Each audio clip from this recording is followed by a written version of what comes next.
সাথী তুমি আমার জীবনে। অবশেষে সালমান শাহর মৃত্যুর গোপন অধ্যায় ফাঁস করলেন সামিরা হক। বাংলাদেশের চলচ্চিত্র ইতিহাসেই সালমান শাহ এক অবিস্মরণীয় নাম। তার মৃত্যুর রহস্য আজও ঘিরে আছে নানা বিতর্কে।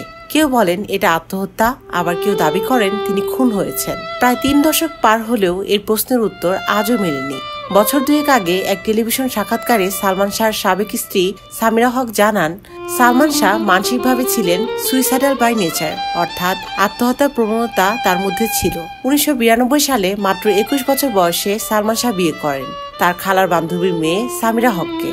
সামিরা ছিলেন জাতীয় ক্রিকেট দলের সাবেক অধিনায়ক শফিকুল হক হীরার মেয়ে এবং নিজে সৌন্দর্য চর্চা পেশার সঙ্গে যুক্ত ছিলেন। সালমানের জীবনে সামিরা শুধু স্ত্রীই নন, ছিলেন তার স্টাইল ও ফ্যাশনের পরামর্শদাতা। জানা যায় সালমানের 2টি সিনেমায় পোশাক পরিকল্পনায় সরাসরি অংশ নিয়েছেন সামিরা। সিনেমা লুক বা স্টাইল ঠিক করার সময়ও সালমান নিতেন তার পরামর্শ। সালমান কেন আত্মহত্যা করবেন? প্রথম স্বামী সালমান শাহর আত্মহত্যা প্রসঙ্গে চ্যানেল 24-কে 2023 সালের 19 সেপ্টেম্বর দেওয়া সাক্ষাৎকারে সামিরা বলেন, ওর মাঝে আত্মহত্যার প্রবণতা বেশি ছিল। এর আগেও 3 বার সুইসাইডের চেষ্টা করেছিল। মেট্রোপলিটন হাসপাতালে রেকর্ড চেক করে সেটা জানা যাবে। সেখানে 2 বারের রেকর্ড আছে। আরেক হাসপাতালে আছে 3য় রেকর্ড। 3টাই আমাদের বিয়ের আগের ঘটনা।